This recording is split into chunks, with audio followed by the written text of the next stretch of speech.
Today we will discuss a very important and complex topic: domestic violence and systemic human rights violations in Georgia. This episode is based on a real case that I worked on as an expert.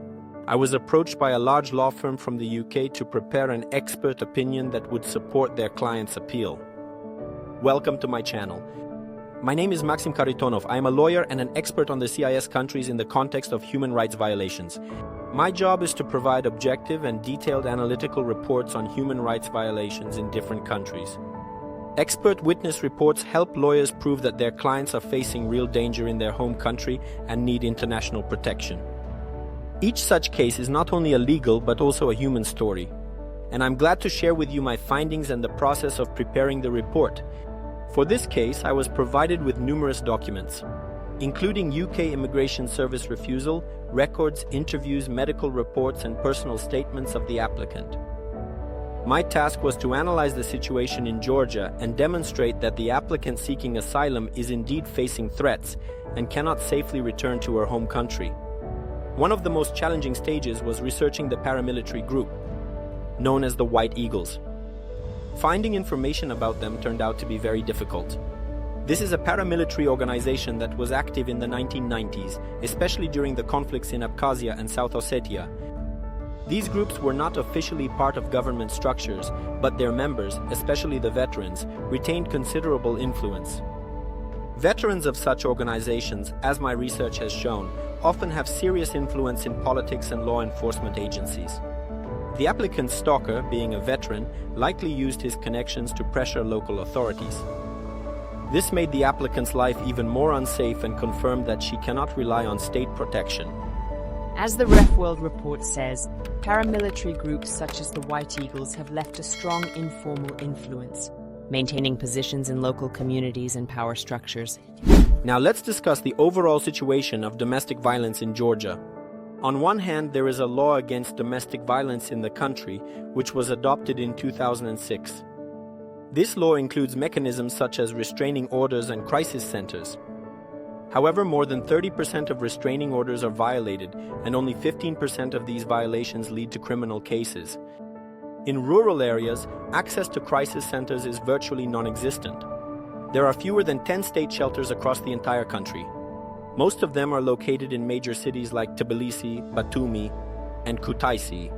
For a woman from a rural area where patriarchal norms are particularly strong, this creates additional barriers. Many victims don't even try to seek help due to fear and judgment. As noted in the UN Women report, women in rural areas of Georgia face disproportionate barriers when seeking help, including public condemnation and a lack of available services. Patriarchal values play a huge role in Georgian society. In rural areas, women often face judgment for seeking help. Imagine, over 27% of women believe that intervening in family matters is unacceptable. This means that many victims feel completely isolated. As stated in the Coalition for Equality report, intervening in family matters is often seen as a violation of traditional values, which exacerbates the isolation of victims of violence. Corruption in law enforcement and the judicial system also worsens the situation. According to Transparency International, about 22% of citizens believe that the police can be bribed to ignore a crime.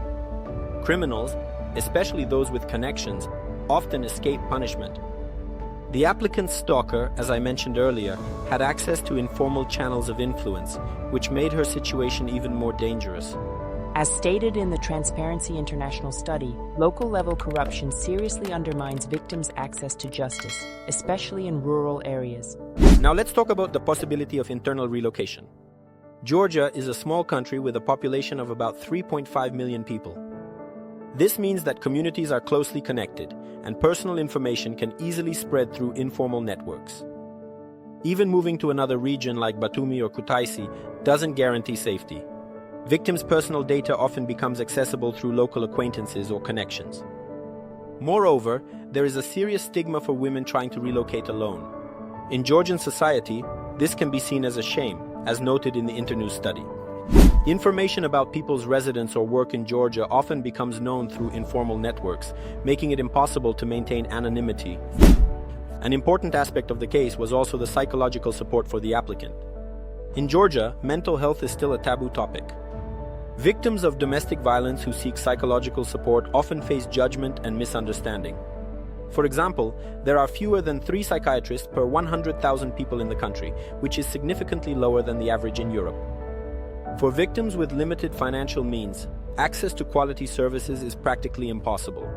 As stated in the report of the Global Initiative on Psychiatry, mental health in Georgia remains a highly undervalued area, with low funding and limited availability of services.